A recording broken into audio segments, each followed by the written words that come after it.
I wouldn't say there's one hard part. It's just with anything new, right? Like I said earlier, it was completely new to me. It's uncomfortable. It was very uncomfortable. And what I found early on is, again, I was on the call on the phone with people who have been in the industry for years and years, and here I was. Sometimes I didn't even know the terminology that was pretty standard in M&A world, right? So started really from the ground up and from zero. It just even speaking the same language, right? It was almost like learning a new language in a certain aspect. So that was hard. But what I learned early on was that look, I have a lot to learn. And made it very clear to people that I'm new to this. And I asked and used that curious mindset to say, I don't understand it. Can you please explain it to me? And what I learned is that people were really helpful. And the moment that they're like, oh, okay, we understand that you're not, this is new for you. So they would take the time to explain, right? So it's really getting comfortable with the fact that this is a lot. There's a lot here that I don't know, and I need to ask for help.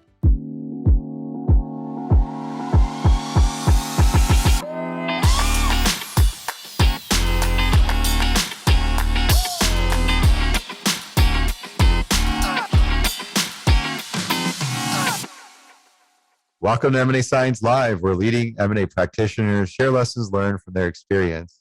If you're interested in keeping up with the latest from M&A Science, visit mascience.com, subscribe to our free newsletter. Every Monday, we share highlights from our interviews and publications so you can continuously improve your M&A skills for free.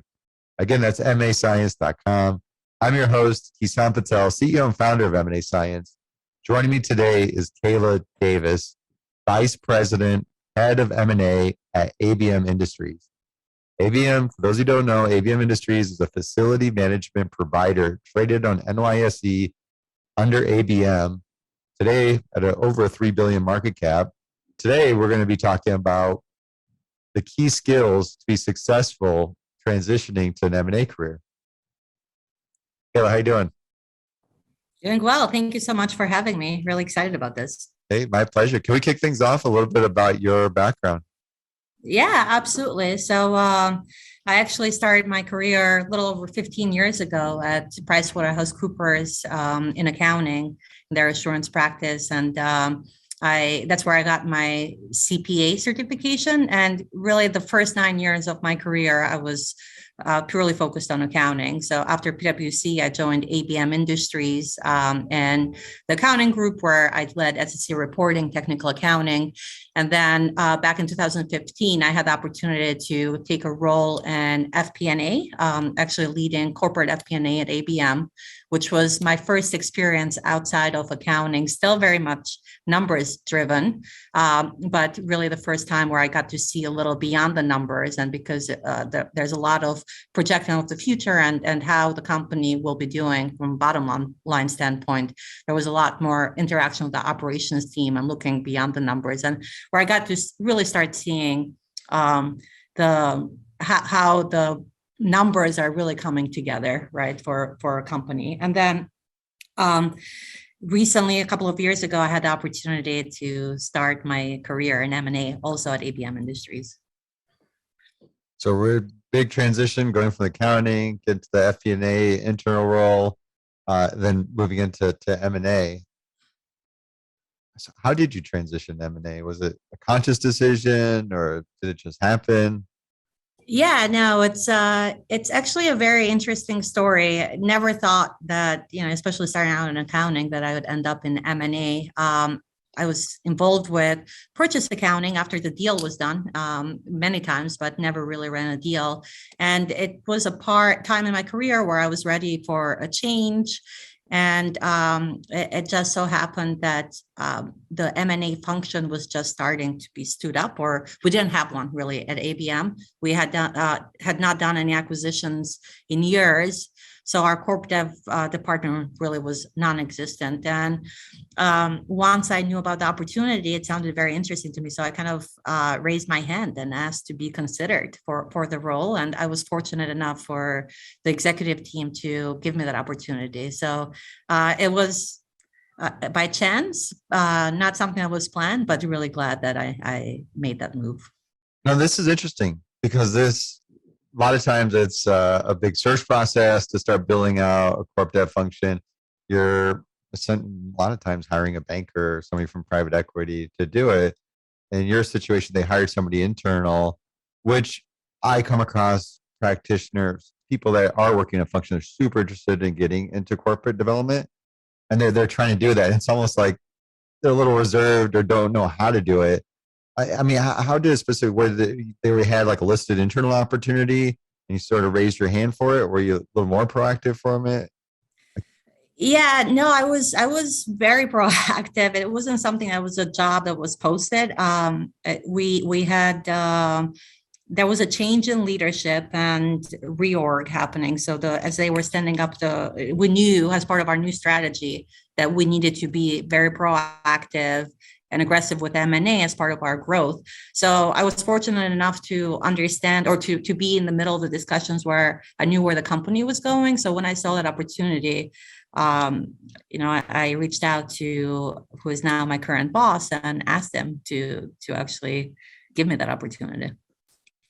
Okay, you were proactive about it. You didn't just sit around waiting for something to fall from the sky.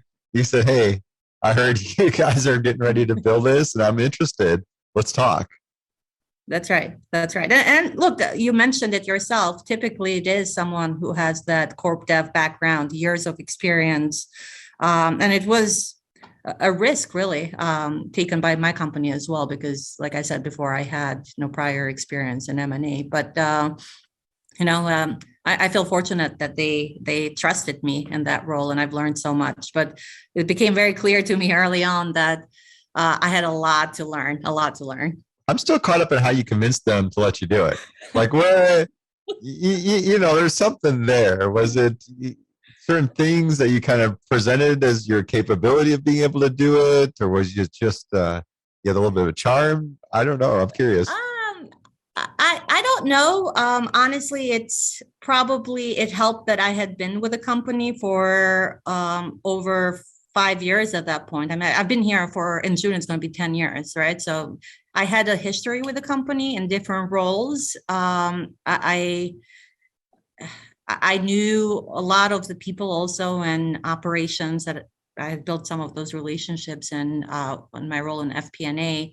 And I had taken a new role within the organization before, so making the switch from accounting to FP&A, which are more closely related. I was able to do that. So I'm hopeful that the reason behind it was because they trusted that I could do it, but it was a big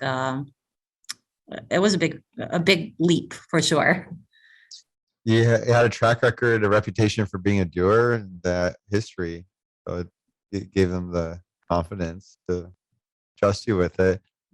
Can we talk about the skills? Can you walk me through what skills did you acquire? Well, let's start off with what skills that you acquired from FP&A role that you found useful for M&A. Yeah, before I even go into that, I want to share with you the transition, right? At first, it's a whole different ballgame. So once I was given the opportunity, it was kind of like, okay, well, now what? And I was a one-person team, right? I had not had a chance yet to build out my team. And I was doing a lot of research. Okay, all I know is finance. And of course, knowing the strength of the financial profile of a company, the balance sheet, that's second nature to me, right? I could quickly decipher that. But then also, before we even dove into the details of which targets are the best for us, I took a step back and looked at kind of internal to ABM.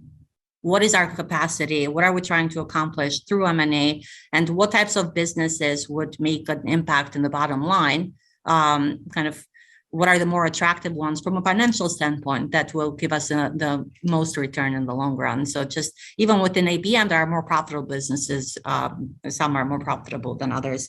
So that gave me that initial confidence to at least be part of the conversation, right? And start somewhere. But I would say that as I expanded and had conversations with and started to work with the cross-functional teams, and that kind of like that advice really helped because I started to then expand my knowledge and what I understood what was important in M&A. But specifically to answer your question, the previous experience in accounting and finance, the obvious one is yes, you do have a good understanding of the numbers, and that's always helpful. It's not the only thing that's needed, but also because accounting is so black and white. It's kind of like if something doesn't make sense, you have to dive. It's kind of like the numbers will tell you that you have a mistake here, right? When you're trying to solve something. So that has taught me to, when something doesn't seem right, to dive in the details and really figure out, okay, what is it that's causing the numbers not to make sense, essentially, or something not to make sense. So taking that from my previous experience, I applied that to anything M&A related, right? So now I was in a position where I know that I'm not, so to speak, the smartest person in the room, or I don't have the most knowledge here. If anything, the team, everybody else has expertise here. So it was more about becoming curious about certain aspects of the different functions and what they were raising. And then if something didn't make sense, or if it didn't smell right, so to speak, then I would ask the question of either saying, hey, this doesn't make sense to me, right? So it just doesn't tie together. And I found one of two things. Either I didn't know, I wasn't educated, and that was a learning opportunity for me, or there was really something that needed to be looked at more deeply. And it kind of snowballed into looking at something more closely and ultimately making the diligence process a lot more effective. You're still in your FP&A role, right? No, it's just M&A. Okay. Yeah, I was trying to contrast the FP&A role where you were working across functions in that regard, or, when you kind of use that curiosity to get a better understanding of why things the way they were, or that came later when you got into an actual M&A role. I think it was there before, and I was fortunate in the FP&A role specifically because I was leading the corporate FP&A and in charge of, or helping all the functions with their budgets. That's where I created a lot of those relationships and also understood a little more about the types of headaches that they have, so to speak. So that gave me an appreciation for what goes on in other functions. But really in M&A is a very different perspective, because it really comes down to evaluating if the whole company is worth buying, right? If we will have that success or the opportunity to make it successful. And that takes more than just the financial numbers. It's really like looking from the legal standpoint, HR, operations. So it got enhanced a lot in the M&A role, for sure. What was the hard part of transitioning to an M&A role? Look, I wouldn't say there's one hard part. It's just with anything new, right? Like I said earlier, it was completely new to me. It's uncomfortable. It was very uncomfortable. And what I found early on is, again, I was on the phone with people who have been in the industry for years and years. And here I was, sometimes I didn't even know the terminology that was pretty standard in M&A world, right? So started really from the ground up and from zero. It just even speaking the same language, right? It was almost like learning a new language in a certain aspect. So that was hard. But what I learned early on was that, look, I have a lot to learn, and made it very clear to people that I'm new to this. And I asked and used that curious mindset to say, I don't understand it. Can you please explain it to me? And what I learned is that people were really helpful. And the moment that they're like, oh, okay, we understand that you're not, this is new for you. So they would take the time to explain, right? So it's really getting comfortable with the fact that there's a lot here that I don't know, and I need to ask for help. But it was a huge learning curve for sure. Know what you don't know. Do you have examples of that? Like when you identify that there's a lot to learn, but was there specific approaches? Were there people that worked closely with M&A that you got some insights on? Like where did you start learning from? Yeah. So all sorts of places. So I had mentioned to you, like the M&A podcast, M&A Science Podcast was a great resource for me to get started for sure. A lot of online reading materials. I did a lot of research, and I actually I had the opportunity to work on a separate project with some of our consultants from McKinsey, who actually had also offered their help in terms of to get me started, and they shared some great materials. And same thing actually with BCG, that they help us a lot. And one of our first acquisitions that we did, BCG, was kind of side by side working with me. So that alone, like, that was so helpful just to see how everything plays out and observe it real time. But also with the different functions, again, as we were going through the diligence process, just understanding what's important to HR, what's important to legal, to operations, and why is it important, right? How do you sift through the noise? Because initially we would have a request list of 500 items that we would want to ask a potential target, and knowing to push back and say, well, is this really important, or how is this going to change our mind about this potential target? So engaging in those back and forth discussions, even knowing that it's not my area of expertise, but having those healthy discussions helped a lot to educate me, but also get us to a better place. But also, like I said, using the resources that are out there, and also networking. I reached out to a few people on LinkedIn, actually, and that was very helpful. Okay, so we have a variety of external resources. Thanks for the plug on the podcast. And networking as well, learning from other folks in the industry. Also, consultants were another external resource that could get hands-on, help you with some of these early deals. And then you mentioned internally connecting with your functional leads, building the relationships with them, getting an understanding of what's important to them and the why. I think that makes tons of sense right there. How did you align yourself with the people in M&A? Being transparent all the time, right, about where we are, and getting on the same page essentially about what is our goal here for the organization, what are we trying to accomplish, and then really the benefit, at least if you're asking about internally, the benefit that I had internally is that we were all kind of rusty, right? We had done M&A before, but not in a few years. There had been some newer people who had come to our organization, right? So although people had been involved in M&A before, it was kind of understood that we were all starting from the ground up. So where I came in was make sure that we were aligned with the enterprise priorities in terms of building a framework and saying, well, here's what we're marching towards, and the types of companies we're going to focus on. And I think that helped us all internally get aligned.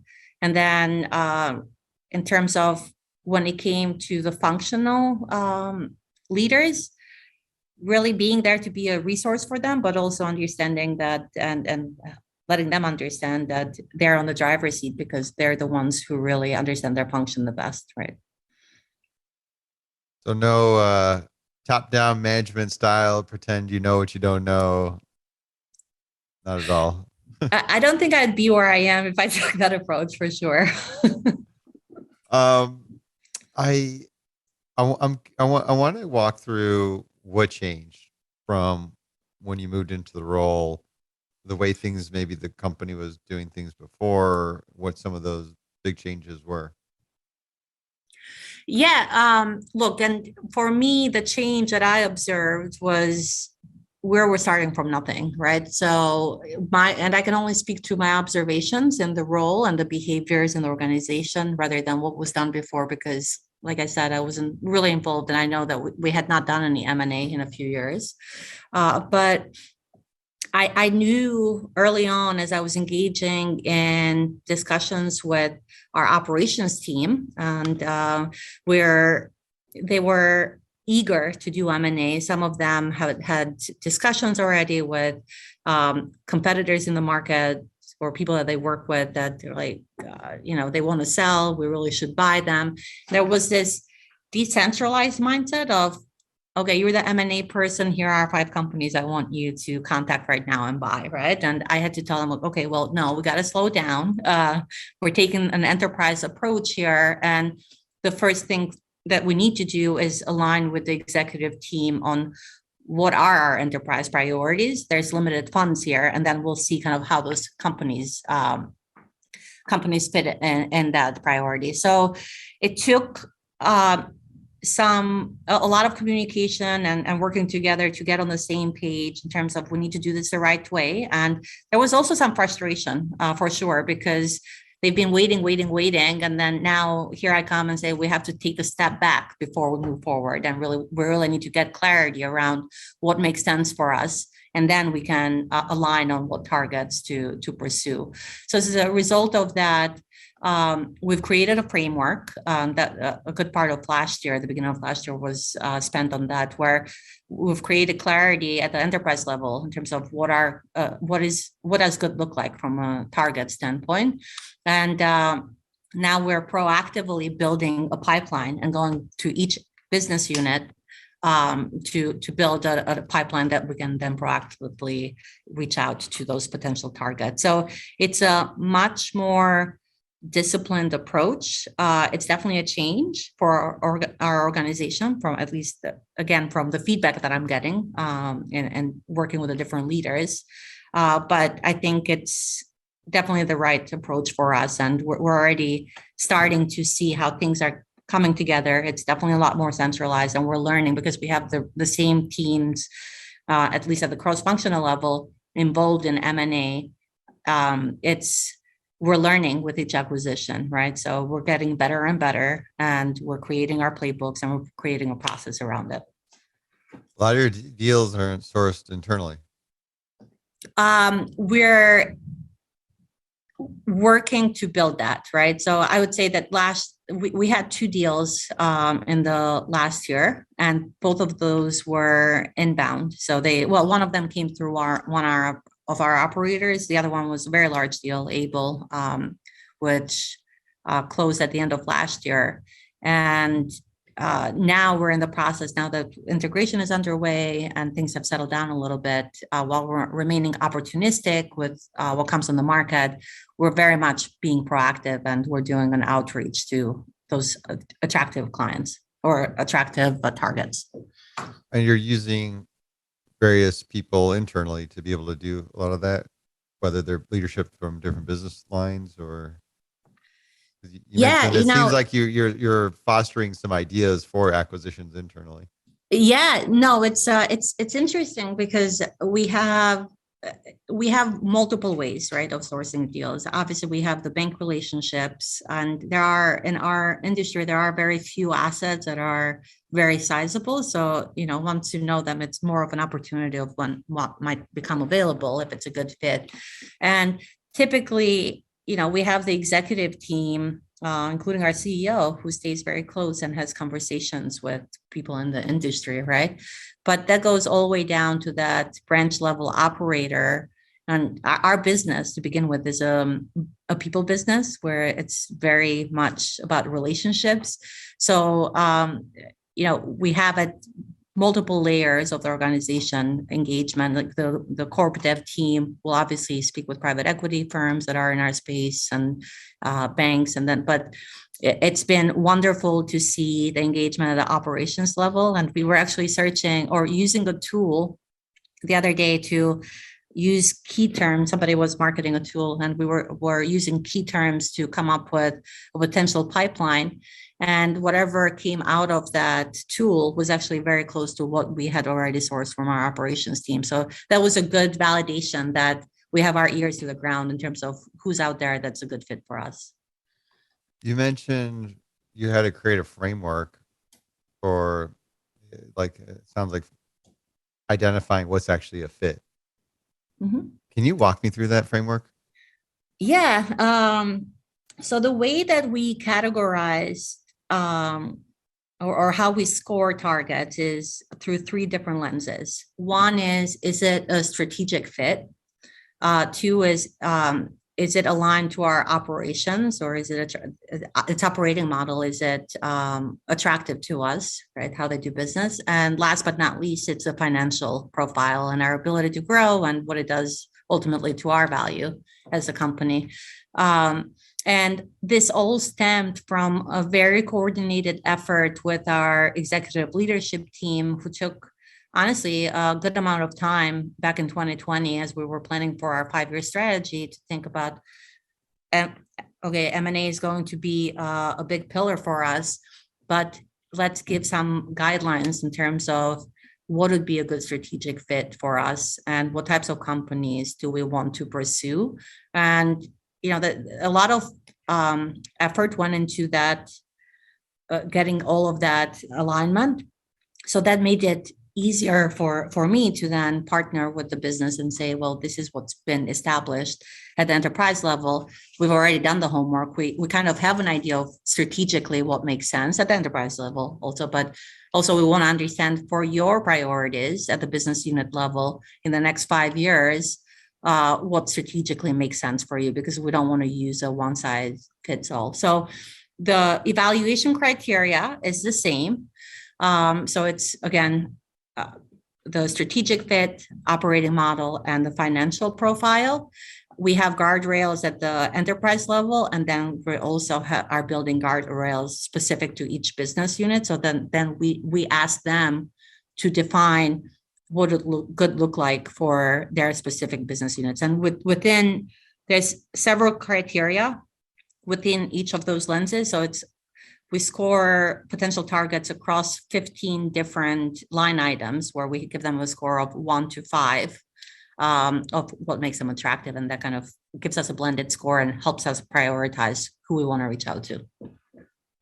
How does it get communicated? Is it, we have a bunch of little sub areas and we're scoring them individually and it rolls up into a bigger score?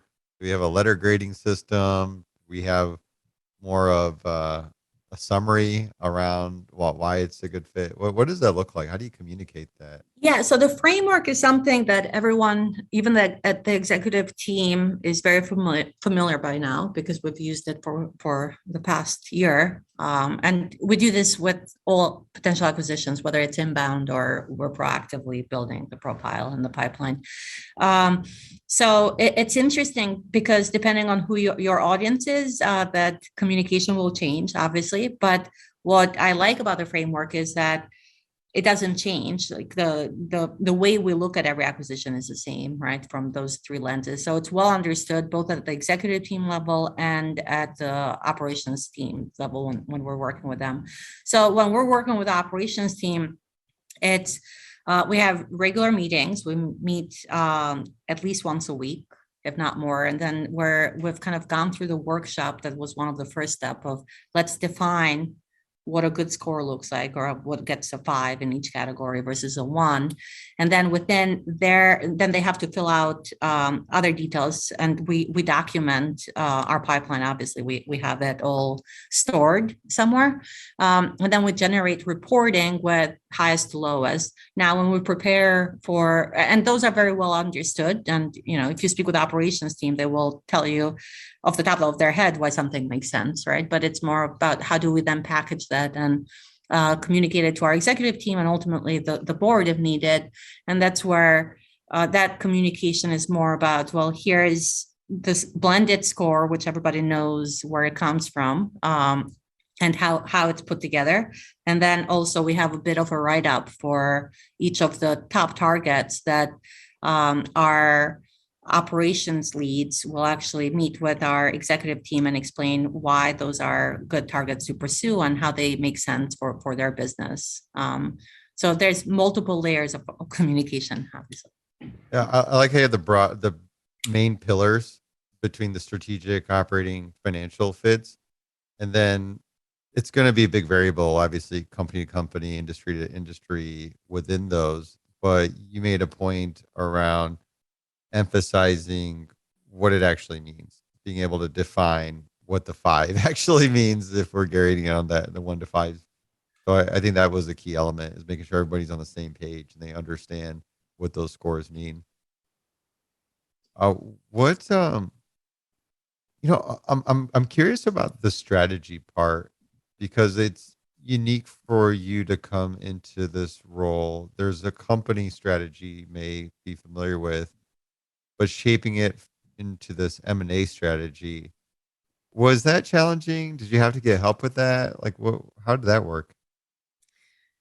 Um, And it's almost like there's an ongoing component of it where it keeps yeah, evolving. I don't know. Like I said earlier, getting started honestly was a challenging part. Now that I've been in the seat for close to a couple of years, I guess, it's once you get over that first hump, I guess, or once I kind of understood what I was dealing with, then I feel there's a lot of opportunity for creativity, and that's where, for me, it's fun, because we get to build something together. Again, it's not just me building this; it's really the entire team helping build this, and all I'm doing is providing kind of a little bit of guidance or translating what was defined as our strategy, and trying to make it more tangible, working with the operations leads.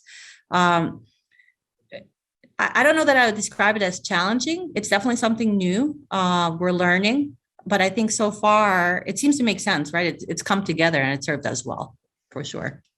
It's pretty iterative, it sounds like. You sort of Yeah. keep revisiting it, evolving it, getting input from the Yeah. various stakeholders in the organization. Um, there's this thing in the industry where people talk about deal fever. When we think about, hey, I got a set of criteria, that's, I think, a big part of it, just to make sure someone just doesn't run off with the idea to do a deal, and they get to that point because they got the right people to buy into it, to influence them, and they end up doing this deal that probably shouldn't have got done to begin with, which is the emphasis on the strategy, emphasis on the scoring process to make sure we're going after the right companies. I mean, what do you do? What do you do with one of your executives you work with? Has that deal fever? Have you seen that? It's very real, right? And it's hard not to have that, especially when so much has gone into evaluating a company, and there might be certain aspects of it that you really love. I think we have a couple of things here that help us with that. One is exactly as you said, that framework. In a way, it's a good way to say, hey, remember, this is what we aligned on. So let's go back to the scoring framework, and here's why it doesn't make sense. That's one way to do it. The other thing is, we're extremely fortunate that we have a lot of people like M&A. We take it as a company very seriously, and our executive leadership team is, including the CEO, right, is very much in the know about what's happening in M&A, and we have a very collaborative culture here. So even with the executive team, we have frequent meetings. If there is someone who has that deal fever, for example, that person will be heard, but then you're really in a room full of decision makers who can counter that if needed, and together can come to the right conclusion. Having the culture where it's transparency is there, it's collaborative, and people are pretty comfortable voicing up about, hey, here's some things to think about or reasons we shouldn't do this deal. That's right. That's right, for sure. So with that influence, right? Because in some ways you need to have that as part of the culture. People are comfortable speaking up. When you get into this role, there's obviously things that you wanted to change. You might have had experience coming from this other area where you did things and learned from it and want to apply it to this new area you're in. What was that like? Like, do you have any tips on that? Because I feel like when I talk to people in similar situation, they learn, they get all these ideas, and they want to start implementing it, but then all of a sudden they're faced with an abundance of resistance to adopt any kind of change. Did you come across that? How'd you overcome it? Um, I have come across that before in my career, and I learned from it in a big way. So, not so much here, in this specific role. And I think part of what helped was people were eager to acquire companies. So it's kind of like, okay, well, just help us acquire and let us know what you need, and will help kind of play our part. So it was great. The harder part really was just slowing people down because they were eager to go and buy companies. And um, sometimes there was a level of frustration of why is it taking so long, right? And I think what helped there was just, like you said earlier, transparency and consistent communication of here's where we are, here's what we're trying to accomplish, and here's what we need from you, or we don't know yet what we need from you, right? And then we need to figure that out. Do you have any ideas? So I think when it comes to that, again, like I mentioned before, my previous experiences I've encountered, when change is hard is really when decisions are made in isolation and people are not, they're hit with a surprising news that something in their world is changing, right? So I've tried to avoid that as much as possible, and it's paid off. The transparency is a big part. I like the part where the reference example, you don't know, do you have any ideas? I think that was the key part I picked up on, because that invite people in to contribute, and then they all of a sudden get part ownership of the change you're trying to drive. Absolutely. We talked about strategy and sourcing. Are there other areas of the M&A life cycle or stages that you're involved in? Yeah, so I'm actually involved end to end. So it's from sourcing to all the way to integration. Now, if you're accountable for the entire deal, what does integration planning look like? When do you start thinking about it? How does that work? Yeah, so integration planning, we really try to start pretty early on. So while we're still in diligence, and when things are starting to come together, essentially, or it looks like this deal is definitely going to happen, we encourage the cross-functional teams, and it's really the same leaders that are running with the diligence for the most part, to start thinking about, okay, well, how about integration? And look, we are building playbooks. We have each functional leader will own kind of their part of how they will integrate, and obviously we need to it all goes through the IMO, integration management office, but ultimately the leaders are empowered to ultimately come up with their plan. And then I will say from my experience with the large acquisition with Able, it was a pretty large lift because there were so many moving pieces. At the same time, we're going through a technology transformation internally. So it's not just the acquisition itself, but also how does it impact everything else that we're doing. So it was a lot of coordination. I think we definitely landed in a very good place. But again, it was that consistency of, and we still hold our integration management office meetings once a week where things have settled down, but we report out, here's what's happening, so that everybody's aware of how their areas might be impacted. Now, as it relates to future deals, and we've had a couple of deals so far, and obviously we're going to have many more. Part of what I'm working with the leaders on is how do we start planning for smaller size tuck-in deals, and how does that integration look different, and how can we start about thinking about it now, because we know it's coming at some point in the future, versus when it's a one-time larger deal, it's probably a different approach. And what parts of the business we want to integrate day one versus what we want to wait on. So I actually will correct my answer. We're thinking about integration even before we're starting the deal, because we recognize there's a difference depending on the profile of asset that we're acquiring. Yeah, the strategy of integrating evolves too from what you learned on previous deals. Yeah. The big thing when I talk to practitioners is essentially the accountability. Right, at the end of the day, we create an integration plan, and when we go to execute it, ultimately it's keeping teams aligned on priorities and focused on those priorities. And we got a big theme going on so far in this conversation around transparency and collaboration. But how are you maintaining accountability on those post-close results? Yeah, now it's a great question, and we started with Well, first of all, I will share with you, there are three main areas that we are tracking from an integration standpoint. So um, when there are synergies assumed, obviously in a specific deal, we want to make sure that we have a specific plan for that, how the synergies will be realized, the timeline, and what function is committed to what amount. And that's tracked by person essentially. And the finance team helps us with in collaboration with the HR team. So it's really finance and HR. The other two aspects are more business driven. And the way that we look at any acquisition really, and then the integration, but even from evaluating an acquisition is what is the impact that this is going to have on our team members and on our clients. And those are key, especially I mentioned earlier, our business is a big relationship business. We have over 100,000 employees, and we service clients, right? That we're on the client side and working with them regularly.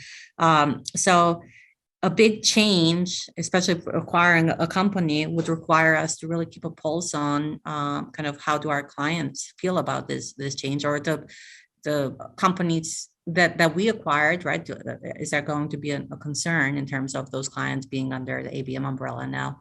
So we have the client dashboard, and then kind of where we're tracking here's all the jobs that we have acquired, and understanding really like where do they stand, having built-in relationships with those clients from day one, and constantly staying in front of them and making sure that we're managing those relationships and sharing with them what is the value that they're getting from this acquisition or from being part of ABM.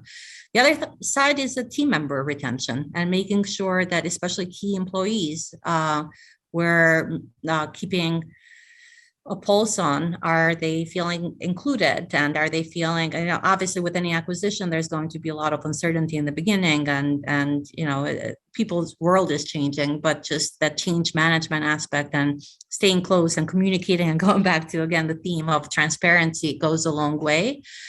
So we meet with the owners of each of those three dashboards weekly.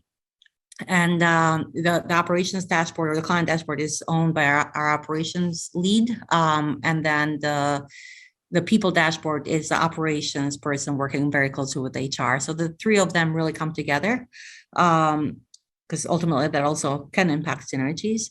And every other week, we report to our executive team where we stand, and if there's anything that has changed that they should be aware of. And then we also report regularly to the board, obviously at a much higher level in terms of how things are progressing. But accountability is key, and people are, they know that they're being held accountable for their piece of what they own. So 3 key areas: synergies, customers, people.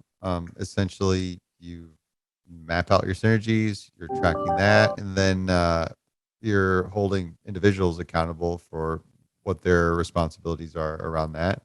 You're understanding the impact of the transaction with the customers and the people. And that's where you're also building out some dashboards around the customers and people. Can you give me, I know it's hard because we're just talking through this, but like I'm pretty familiar with the synergies, right? And the synergies essentially is a lot of tasks that we're doing, and there's progress on that. And maybe there's some financial measurement. And I just want to get a sense of each dashboards. Like, what exactly are the KPIs or the key things that you're highlighting? Specifically to the synergies, or yeah, we could kind of like go through each one, but like sure, no problem. Because I when people talk about, hey, we do synergy tracking, okay, there's a bunch of to-dos, and are we tracking that? And then there's a lot of financial, are we tracking cost savings, expenses that we're making to do the integration, one time reoccurring? What exactly is on that synergy dashboard? Yeah, so the synergy dashboard is purely financial driven. So and the majority of it is people related.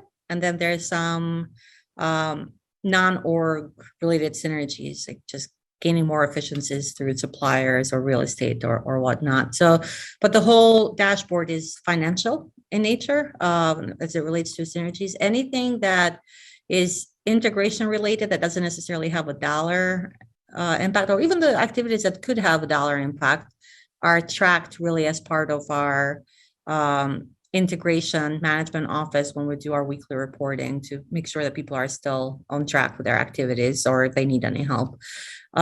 Specifically I will just say for the people part of the dashboard, where the majority of the synergies come from, we have each function. So you can imagine like each function is listed out on the dashboard and they have a target number that they need to hit for a run rate synergy number. And then also a date by when they need to hit it. And every couple of weeks or every month, we report where we are compared to what was planned. And if there are any changes that could make that different or could lead to a different outcome.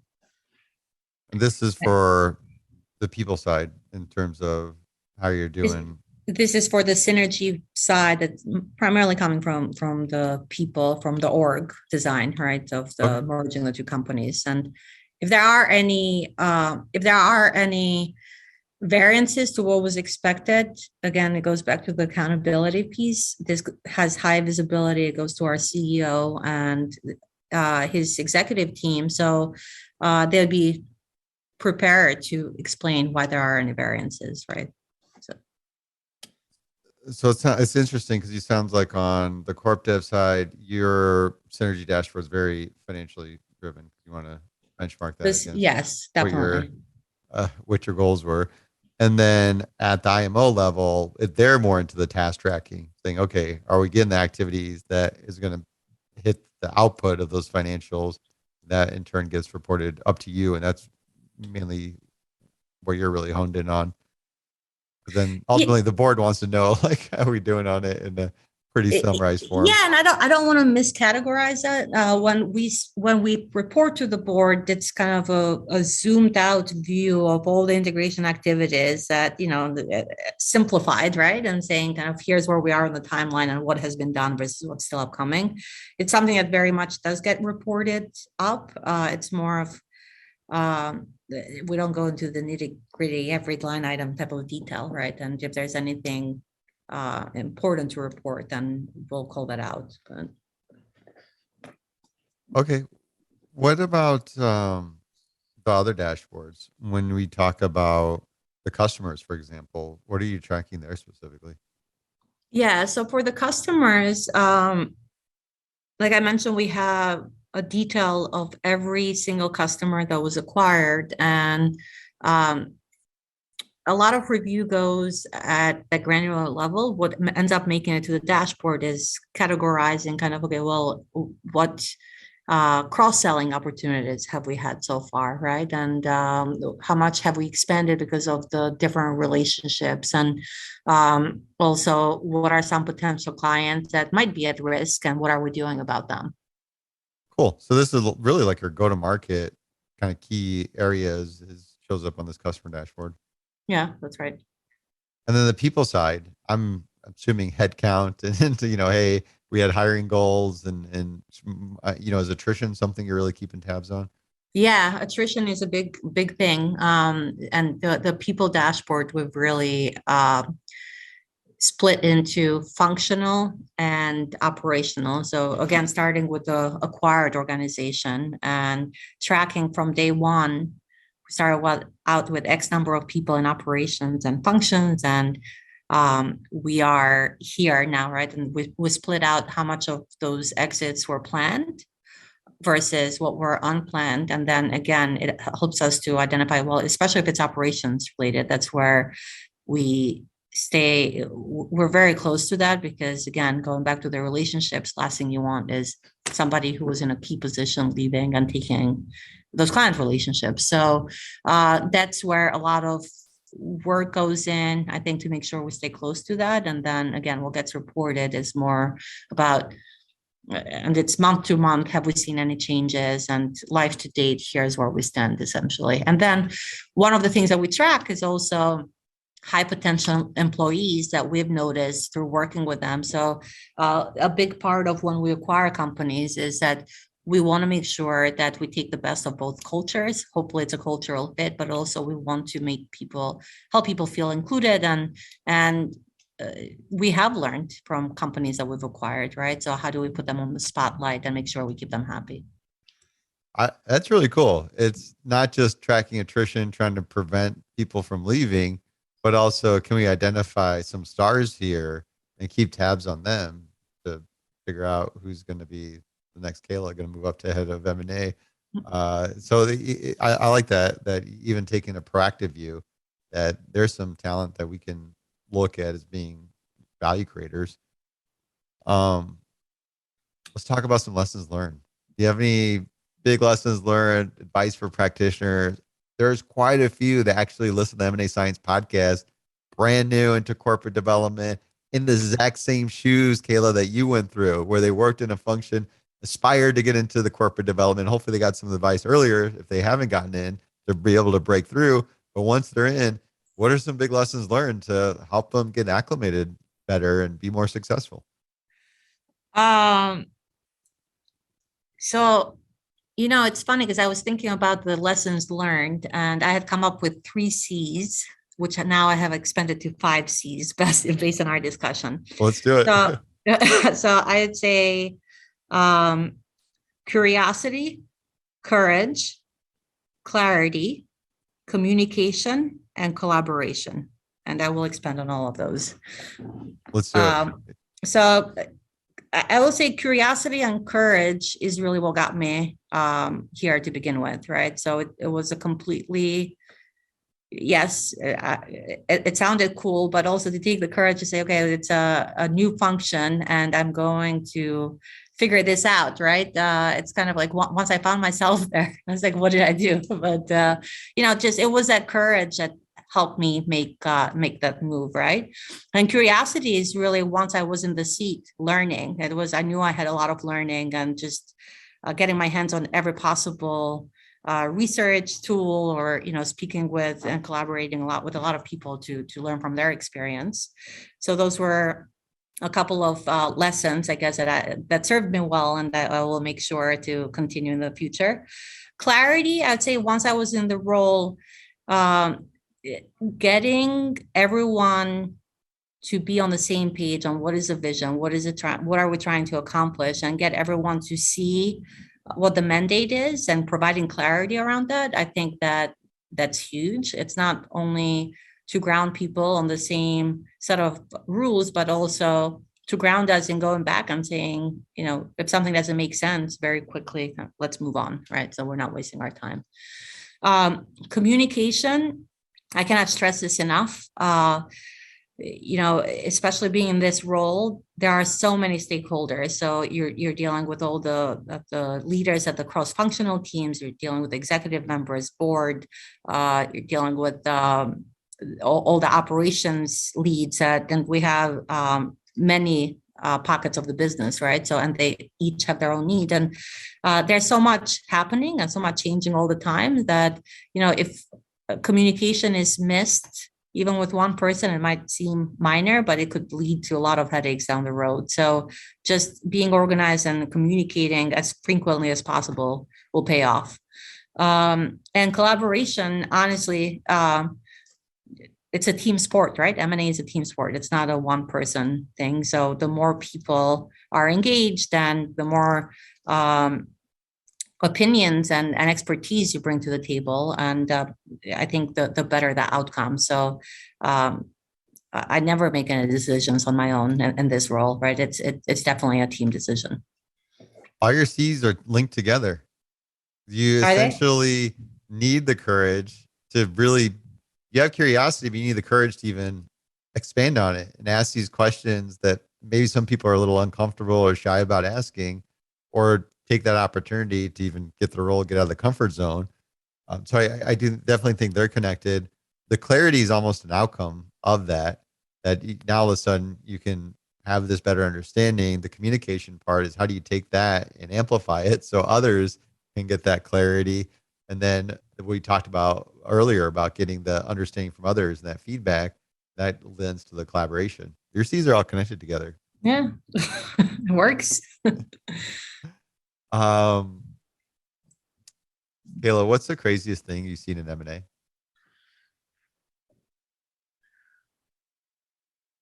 I I don't know that there's one crazy thing I've seen in M&A. However, one thing that I've noticed is that things really heat up towards the end of a deal. Those last few days, when it comes to closing the deal, it becomes very critical, I will say. And sometimes something very small can blow up, or may appear small, can blow up the deal. And this is after all this effort put in and investment time, right? So adapting and being flexible during those times is key, and knowing to reach out to the right people for help obviously is also key. But I think I'm fortunate to be surrounded by such a talented team here at ABM, because ultimately we keep each other in check. And if it does come down to that in the end, where all this excitement has been building up, and like you mentioned earlier, deal fever, right, where you're ready to close the deal, we know when it's a good time to walk away, and sometimes making a decision, it makes a lot of sense, right? So I don't know that I can pinpoint one crazy thing, but it does seem to be like all the crazy stuff happens at the end. Yeah, I want to hear an example. You don't have to name any names or dates. I'm curious if there's something that you saw that was really surprising. I've heard a lot of stories around this where the 12th hour approaches, people are asking for weird things to be thrown into the contract. This odd behavior. I'm curious if you've seen anything like that. Well, I remember one of the deals that we actually ended up walking away from was it was early on, and it was very clear that the lead operator, it was a smaller business. He had older relationships really, and he knew, or the major relationships, he knew the business really, really well. The whole management team was impressed with him. And in the 11th hour, we find out that he's going to take a different position and go and work for a competitor. Like, we can't have that happen. Wow. And they still wanted to kind of close the deal, and we ended up backing away from it because it's just too risky. Yeah, a little material there that Yeah. wasn't quite disclosed at an appropriate time. Right. I'm curious, like if the person would have disclosed that from the beginning, either A, you would have saved everybody a lot of time, or B, maybe you would have figured out a way to make it work or convince him that they can stick around and retain. I don't know. That's a whole. Yeah, I don't know. It sounded like even the company didn't know that that person was leaving until the very end. Wow, so So blindsided by it. yeah. Kayla, thank you so much. I enjoyed this conversation and learned a bunch from you. Thank you. This was awesome. Appreciate you giving me the time to participate. Here's to the deal.